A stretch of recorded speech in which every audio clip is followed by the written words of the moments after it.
Hi everyone! Welcome to the Empath Tarot Guys. Another love reading, timeless and general. Take what resonates lang po. Maybe some part of the reading makaresonate kayo, some part of it hindi.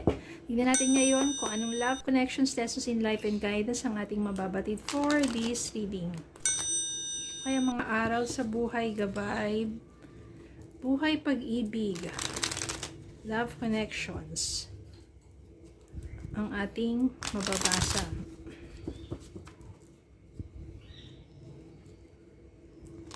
Spirit guides, send me messages.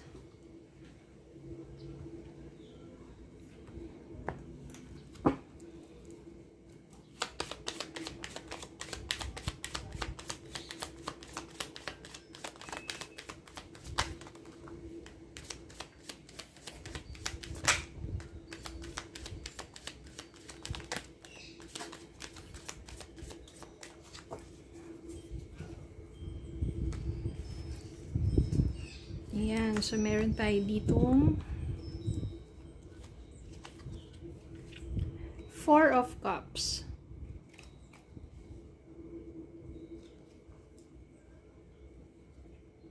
King of Swords. Two of Swords. Three of Cups.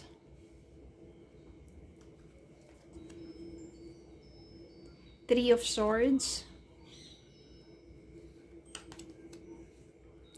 Eight of Wands. Temperance.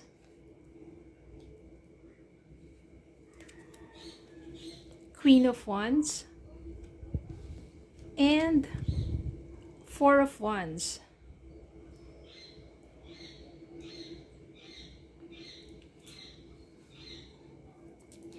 Four of Cups. So, ibig sabihin yan, hindi mo pa rin makalimutan ang person mo, ang ex mo. Ayan, doon ka pa rin still nagdedwell sa kanya. Kahit siguro may mga person na sa paligid mo na nagpaparamdam sa'yo, may interest sa'yo, ayan. Pero doon ka pa rin nagdedwell. Four of Cups. So, hindi ka pa rin totally nakaka-move on, nakaka-move forward sa person mo. Kahit na Three of Swords, kahit na nasaktan ka. Dahil possible because of third party. Yan, yung mga third party na yan. Pero, sa tagal ng panahon, ayan, temperance. No, maybe in its proper timing, divine timing, right timing na yan. No, lumipas ang panahon, wala kayong communication, siguro, nagbago na yung person mo o nagbago na ng energy. Yan. So, maybe sa paglipas ng panahon, at maybe, wala na rin yung third party. Parang, yung person mo, napag-isip-isip na niya yung mga nagawa niya sa'yo, especially kung married kayo. Yan. Maaring, sabihin natin na ano na to, napagtandaan na niya yung mga ginawa niyang kamalian. Kasi King of Swords, ayan, no, someone who's mature enough, no, to realize yung mga bagay na mga nagawa niya sa'yo, at magkakaroon kayo ng communication dito. Maybe unexpectedly, mag-reach out yung person mo, siguro, nag-i-stalk na yan sa'yo.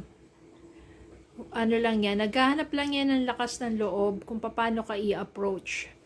Kung saan man paraan, text, chat, tawag, o bigla na lang darating yan sa'yo. At magkakaroon kayo ulit ng ugnayan.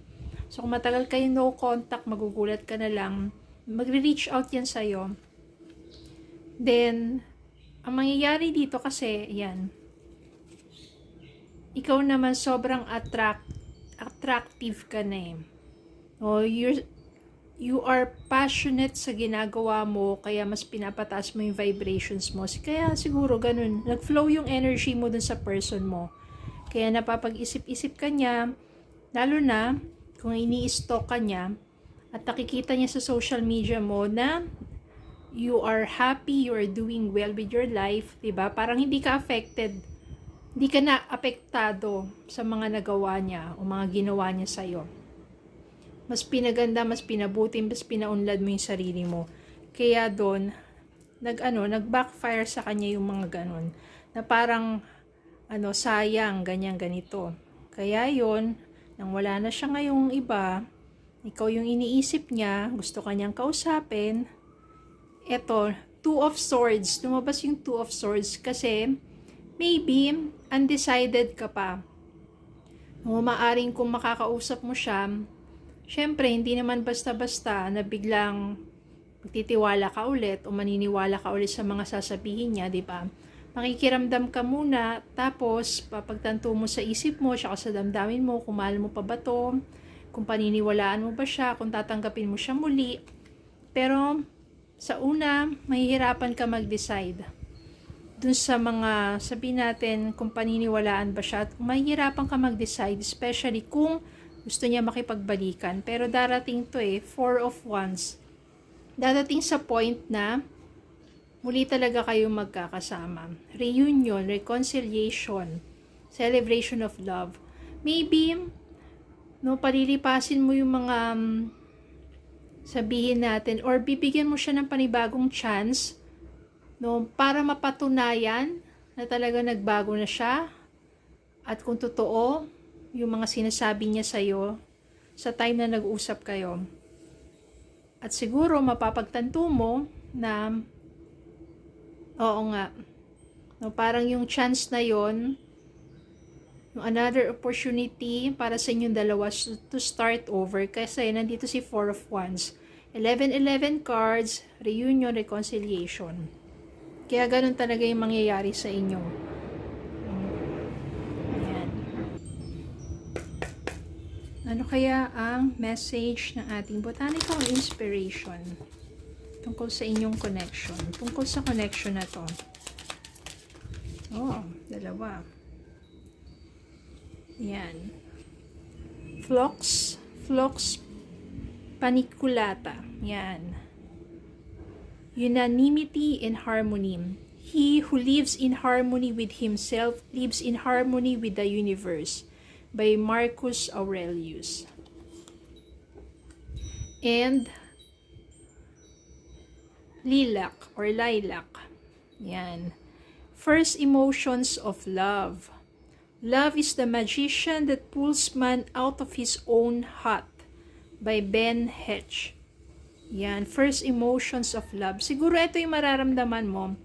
Kapag nagkausap kayong dalawa, humingi siya ng tawad, tapos sincerely, na talagang mararamdaman mo na sincero siya sa kanyang mga sinasabi at bibigyan mo siyang panibagong pagkakataon. Ito siguro yung first emotions of love. Babalik sa'yo yan, yung first emotions of love ninyong dalawa, no? And ano pa ang ating love message? Emotions of love, yan.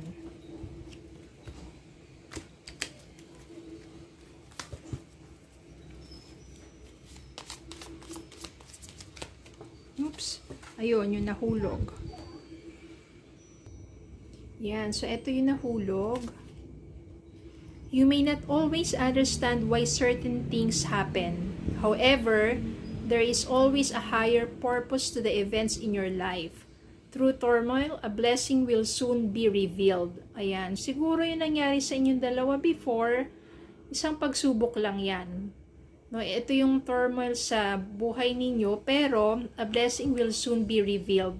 Na siguro, sa pagbabalik ng person mo, meron na siyang talagang pagbabago, na-realize na niya yung mga bagay-bagay na ganun, mga nagawa niya sa'yo, and it will be a blessing para sa inyong dalawa, which is, maaring ito na nga yung sinasabi o sinisignify or sign ng Four of Wands, yung 11-11 cards or angel cards, na kung saan it will be a great blessing para sa inyong dalawa.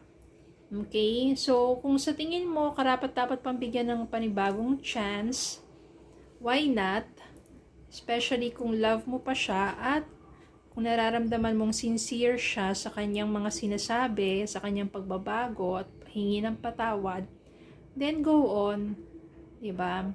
So, yun lang po. Maraming salamat po for watching. Please don't forget to like, share, comment, subscribe. Follow me in Facebook and TikTok. Have a good day po and God bless.